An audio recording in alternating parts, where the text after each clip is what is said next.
اگر ہمیں کوئی شخص کہتا ہے کہ شب برات کو اٹھ کے نفل نہ پڑھو تو بھائی نفل ہم نے پڑھنے اللہ کی رضا کے لیے، ہمیں کسی بندے سے ڈگری لینے کی ضرورت نہیں، نہ تو ہمارے اور رب کے درمیان معاذ اللہ کوئی وسیلہ ہے کہ تو کہے گا تو پڑھیں گے، جب دل کرے گا پڑھیں گے، اور جتنے دل کرے گا پڑھیں گے۔ ہم تو نفل کہہ رہے ہیں اس کو، ہم نے کب کہا ہے ضروری ہے جو عشاء پڑھ کے سو جائے فجر تک سویا رہے، ہم اس کو گناہگار نہیں کہہ رہے، لیکن یہ ضرور کہیں گے کہ گولڈن چانس مس کر دیا اس نے، چانس مس کیا ہے، یہ تو اللہ کی رحمت کا موقع تھا۔ حضرت سیدہ عائشہ صدیقہ رضی اللہ تعالی عنہا ارشاد فرماتی ہیں کہ شعبان کی 15ویں رات تھی، یعنی شب برات کی رات، فرماتی ہیں شعبان کی 15ویں رات تھی، میں نے اچانک نظر ڈالی تو حضور میرے بستر میں تھے، پھر میری نظر پڑی تو حضور نہیں تھے، میرے دل میں گمان آیا، خیال آیا کہ شاید کسی اور زوجہ کی طرف حضور کا میلان تباہ ہو گیا ہو، وہاں تشریف لے گئے ہوں۔ فرماتی میں اٹھی باہر گئی تو نبی کریم علیہ السلام جنت البقیع میں تھے، قریب ایک جگہ پہ حضور دعائیں مانگ رہے تھے۔ فرماتے میں گیا تو حضور فرمانے لگے ابو بکر کی بیٹی تو نے کیا گمان کیا کہ اللہ کا رسول تیری حق تلفی کرے گا؟ عرض کی حضور آپ مالک ہیں، کہیں اور جانا چاہیں تو میری طرف سے پابندی نہیں۔ کہتی ہے وہاں کھڑے کھڑے میرے رسول کریم نے بیان فرمایا، یہ ترمذی کے لفظ ہیں، حضور نے فرمایا عائشہ یہ شعبان کی 15ویں رات ہے، مدینے میں سب سے زیادہ بکریاں بنو کلب کا قبیلہ پالتا تھا، فرمایا آج کی رات بنو کلب کے قبیلے کی بکریوں کی تعداد کے مطابق اللہ میری امت کے لوگوں کی بخشی فرما دے گا۔ یہ وہ رات ہے۔ جناب عائشہ صدیقہ رضی اللہ تعالیٰ عنہ نے بات رات کو سنی تنہائی میں نبی پاک سے، رات کو تنہائی میں حضور سے سنی، سویرے جناب عائشہ نے کل امت کو بتائی۔ اگر یہ بات اہمیت والی نہ ہوتی تو بی بی صاحبہ آگے روایت کرتی، یہ کتابوں میں آتی، یہ لوگوں کو بتاتی۔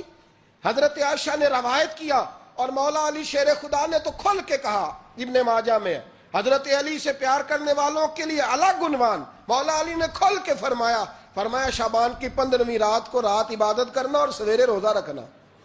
حضرت علی کے لفظ بائی نہیں سیاستہ میں، رات کو روز عبادت کرنا، دن کو روزہ رکھنا۔ ویسے تو رب کریم ہر روز تہجد کے وقت پہلے آسمان پر نزول اجلال فرماتا ہے اور لوگوں کو فرماتا ہے کوئی بخشش مانگنے والا؟ اور فرمایا ہر روز تہجد کے وقت یہ اعلان ہوتا ہے، پر شب برات کو نا شروع رات سے یہ اعلان شروع ہو جاتا ہے۔ ادھر دیکھو میری طرف، مغرب سے اعلان شروع ہو جائے گا۔ اللہ کرے آپ کو سمجھ آئے، اللہ کرے آپ کو، اور بھائی یہاں باہر لوٹ سیل لگ جائے، یہاں ابھی سیل لگ جائے، 5000 والا جوڑا 1500 میں تو رش ختم ہوگا۔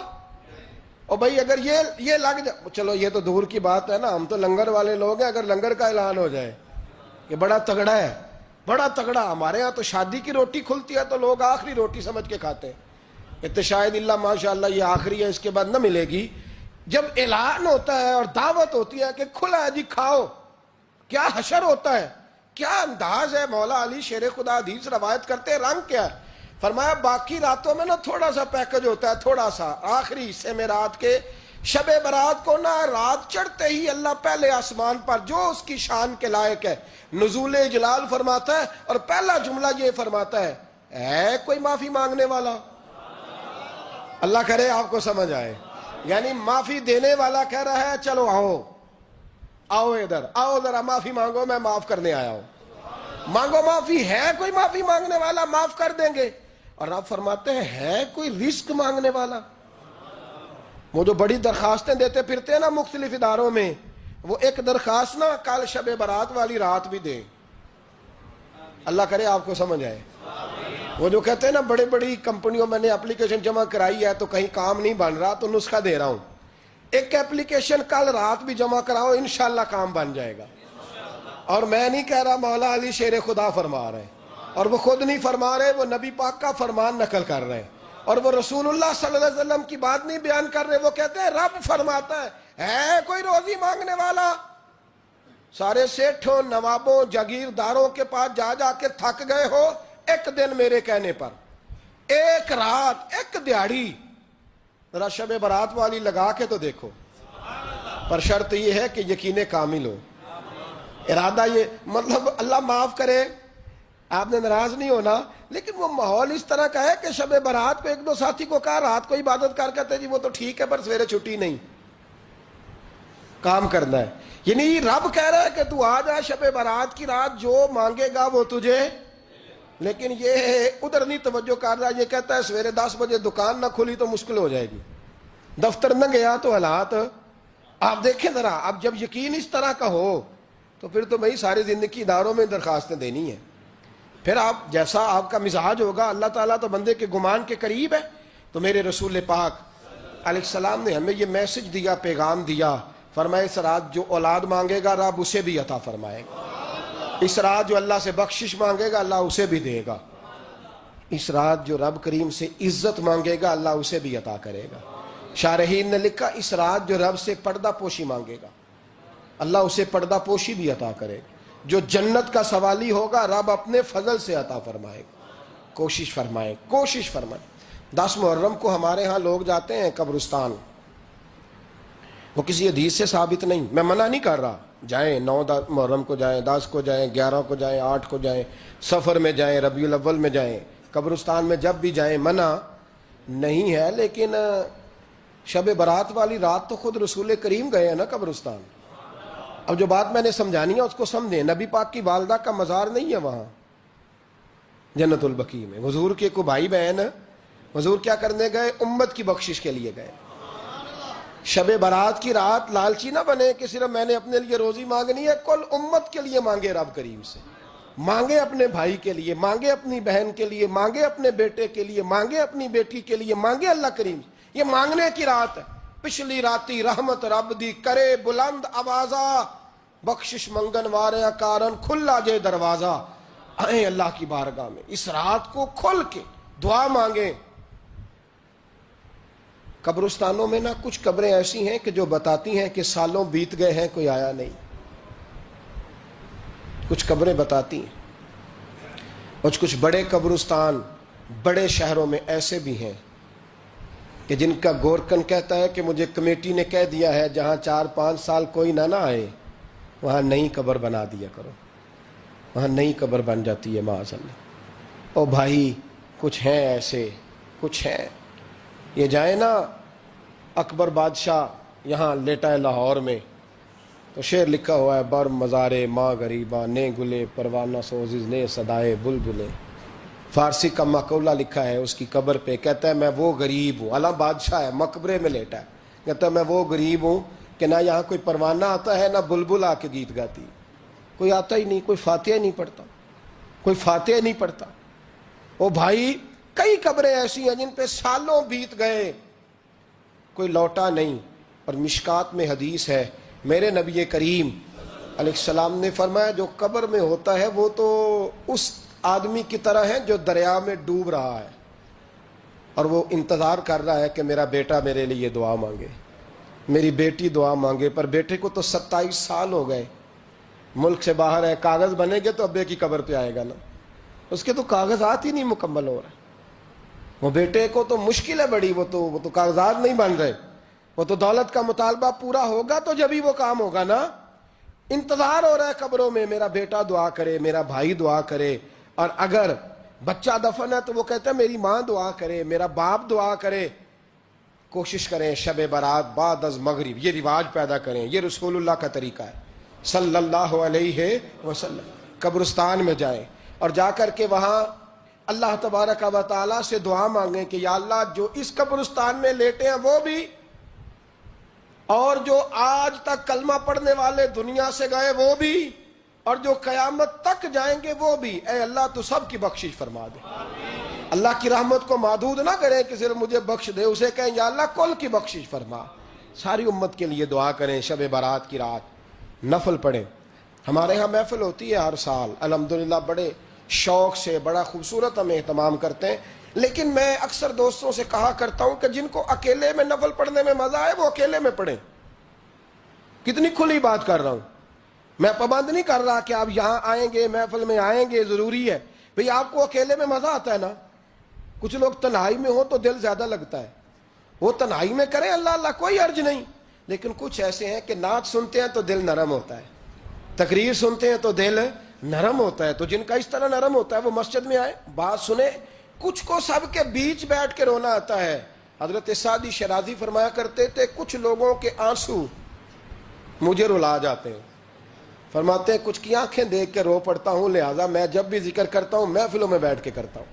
تنہائیوں میں مجھ سے نہیں ہوتا, تو جس سے نہیں ہوتا وہ آئے نا, مسجد میں آئے, رات عبادت کرے. کل مغرب سے پہلے پہلے کام سمیٹ لیں سارے, اور مغرب کے بعد یہ رات شروع ہوگی, مغرب کے بعد ایک چھٹی کر لو اللہ رسول کے لیے.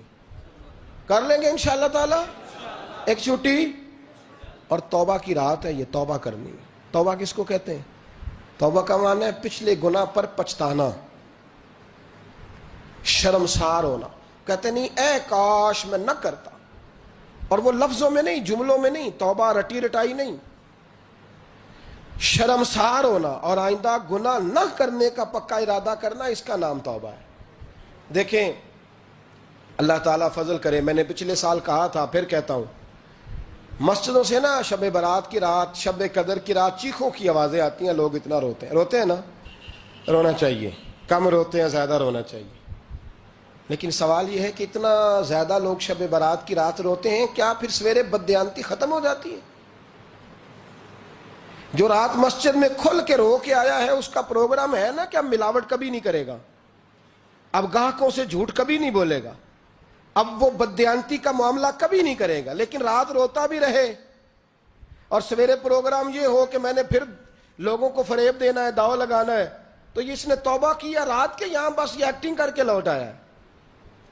یعنی بڑی سجا بنا کر کے سوار کر کے رات توبہ کی. کیا مطلب ہے توبہ کا؟ کہ توبہ آپ نے کی. حضرت حسن بصری سے کسی نے کہا توبہ کیا ہے؟ فرمانے لگے توبہ یہ ہے کہ جس گلی سے رب نے تجھے منع کیا ہے دوبارہ پھر تو اس گلی میں نظر نہ آئے, تو نظر ہی نہ آئے. اور جس جگہ جانے کا رب نے تجھے حکم دیا ہے پھر تو دوبارہ وہاں سے غیر حاضر نہ ہو. اگر یہ پروگرام ہی نہیں, ارادہ ہی نہیں. بچے ایک دو مجھے کہنے لگے کل حضرت صاحب توبہ کے موضوع پر ہم نے گفتگو کرنی ہے, تو کوئی باپ بتائے کہاں پہ ہے. کچھ بچے شاگرد ہیں, کچھ مسجدوں میں جمعہ پڑھاتے ہیں. ایک نے مجھ سے کہا, تو میں نے کہا بیٹے پہلے مسجد میں جاؤ, 2 نفل پڑھو, توبہ کرو, توبہ کا ارادہ بناؤ. یہ رسم نہیں ہے. وہ نعت خواں بھی تو توبہ کر لینا جو شب برات کے دن لوگوں کو توبہ کرانے آیا ہے اور 25,000 کا سودا کر کے آیا ہے. تو آج اس کام سے تو توبہ کرنا, یہ نوٹ پھکوانے سے تو توبہ کرنا. یہ رسم ہے. ساری رات توبہ توبہ توبہ توبہ, یہ کیا معنی ہے اس کا؟ کیا مطلب کریں؟ امام غزالی فرماتے ہیں کہ ایک آدمی بادشاہ کا گارڈ تھا, سپاہی تھا, اس کا پہرے دار تھا, نگرانی کرتا تھا, بڑی وفاداری سے نوکری کرتا رہا. بادشاہ نے اسے تنخواہ کے علاوہ بھی بڑا نوازا. اسے بادشاہ نے بڑے الاؤنسز دیے, بادشاہ نے بڑا کچھ دیا, مکان دیا. کچھ سالوں کے بعد بادشاہ کو پتا چلا کہ یہ میرے لیے نہیں آتا تھا, اس کی تو میری کنیز پر نظر تھی. اس نے تو رات کی ڈیوٹی اس لیے لگوائی تھی کہ کنیز پر نظر تھی. تو امام فرماتے ہیں کہ بتاؤ پھر وہ بادشاہ اس کے ساتھ کیا سلوک کرے گا؟ وہ کیا سلوک کرے گا؟ تو لوگ کہنے لگے حضور لگتا یہ ہے کہ وہ نا 4-5 حصوں میں کاٹ کے تو کتوں کے آگے پھینکے گا. آپ فرمانے لگے میرا رب تو بڑا ہی کریم ہے, وہ تو ایسے نہیں کرتا. لیکن بتلاؤ اگر اسے پتا چلے کہ یہ رسم کے لیے آیا ہے, اس کی تو نظر ہی مال پہ ہے, یہ تو سویرے بدلے گا نہیں, یہ تو دھوکہ دے رہا ہے, یہ تو توبہ کرنے آیا ہی نہیں, اس نے تو ڈھونگ رچایا ہے, اسے تو پہلے سے خبر ہے. تو پھر تم کیا امید رکھتے ہو؟ پھر کیا رویہ رکھتے ہو؟ شب برات کی رات دھاڑے مار مار کے رونا اور صبح اسی طرح دھوکہ دینا, اسی طرح فریب کرنا, اسی طرح جھوٹ بولنا, اسی طرح بددیانتی کرنا, اسی طرح لوگوں کو لوٹنا. تو یہ رسم نہیں ہے توبہ. توبہ تو بدل جانے کا نام ہے, توبہ تو پھر سنور جانے کا نام ہے. توبہ تو اس طرح ہے جس طرح حضرت ابراہیم ابن ادھم نے کی تھی. وقت کے بادشاہ تھے بادشاہ, جب توبہ کی تو پھر ہر چیز چھوڑ دی, پھر مال لوگوں میں بانٹ دیا اور پھر ٹاٹ کا لباس پہن کر زندگی گزاری. لوگوں نے کہا حضور یہ تبدیلی ہے. فرمایا تبدیلی نہیں, یہ میری توبہ ہے, یہ میری توبہ ہے. جب توبہ کی تو پھر بدل کے کی, جب توبہ کی تو پھر تبدیل کیا آپ نے. یہ کیا توبہ ہوئی؟ ساری رات روتے رہے, سویرے دکان پہ جا کے پھر قسم اٹھائی کہ مجھے تو پڑتا ہی 11,000 کا ہے. یہ توبہ ہے؟ تو آپ نے اور میں نے توبہ کرنی ہے تو انشاءاللہ تعالی اس طرح کرنی ہے کہ پھر 15ویں شعبان کو بدل جائے.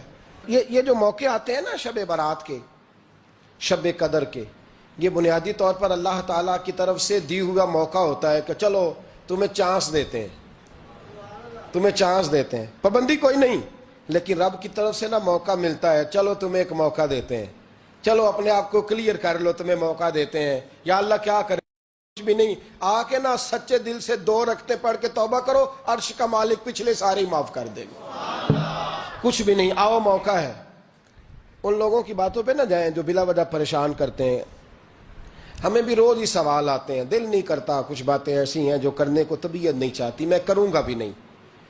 لوگوں کو شب برات کا حوالہ بھی نہیں مل رہا، حالانکہ ترمذی شریف میں حدیث موجود ہے، صحاح ستہ کی روایت ہے، ترمذی میں موجود ہے۔ پہلے کہتے ہیں صحاح ستہ سے دکھاؤ، جب صحاح ستہ سے مل گئی تو اب اور کدھر جانا ہے؟ اور ابن ماجہ میں موجود ہے مولا علی کی روایت، اور ذرا ترتیب دیکھیے گا، یہ ترمذی کی حدیث ہے، امام ترمذی نے تو پورا باب باندھا ہے 15ویں شعبان پر، پورا باب۔ اب تمہاری مرضی ہے، اگر تم نہیں بات کو سمجھنا چاہتے۔ اور مجھے پتا کیوں یہ شب برات کیا لگتا ہے، مجھے کبھی کبھی یوں لگتا ہے کہ رب فرماتا ہے کہ رمضان سے 15 دن پہلے ہی پکی سچی توبہ کر لے، تیاری کر، پاک صاف ہو جا، تاکہ جب رمضان آئے نا تو پھر تجھے پاک ہونے کی ضرورت نہ پڑے، بس پھر تو آتا جائے اور میں تیرے اوپر رحمتیں نچھاور کرتا جاؤں، بس تو پہلے ہی تیاری کر، 15 دن پہلے ہی، 14 دن پہلے تیار ہو جا۔ کل رات اپنے آپ کو ذہنی طور پر تیار کریں، بچوں کو تیار کریں، گھروں کو تیار کریں۔ اب جب مہمان آتے ہیں نا بڑا کچھ کرتے ہیں، شب برات آئے تو مصلے ایک دفعہ دھویا کریں، ایک دفعہ مصلے دھویا کریں۔ فرش دھوتے ہیں نا، مہمانوں نے آنا ہے تو ایک کمرے کا فرش دھو کے صاف کریں کہ خواتین نے یہاں ساری رات نماز پڑھنی، یہ ارادے بنائیں۔ جس طرح آپ کہتے ہیں نا رات کو سفر کرنا ہے تو دوپہر میں تھوڑا آرام نہ کر لوں تو کل دوپہر میں آرام کر لیں، تاکہ رات کو رب رب کرنا آسان ہو جائے، اللہ کی بارگاہ میں بیٹھنا آسان ہو جائے۔ مکمل طور پر ذہنی طور پر اپنے آپ کو تیار کریں۔ یہاں بھی محفل ہوگی انشاءاللہ، عشاء کے متصل بعد شروع ہو جائے گی، 12 بجے تک محفل چلے گی، پھر 12 بجے کے بعد نماز تسبیح پڑھی جائے گی، پھر 1 بجے پھر دوبارہ آپ کو اجازت دی جائے گی، کوئی انفرادی طور پر گھنٹہ سوا اپنی الگ سے کوئی عبادت کرنا چاہے تو وہ تب بھی ممکن ہو، جیسے آپ کو موقع بنے۔ میں کہہ چکا ہوں، لیکن وقت ضائع نہ کرنا، گولڈن چانس ہے، اس کو مس نہ کرنا، یہ شب نجات ہے، اس کے ضرور قریب جانا۔ رب کریم سمجھنے کی توفیق عطا فرمائے۔ آخر دعوایا ان الحمدللہ رب العالمین۔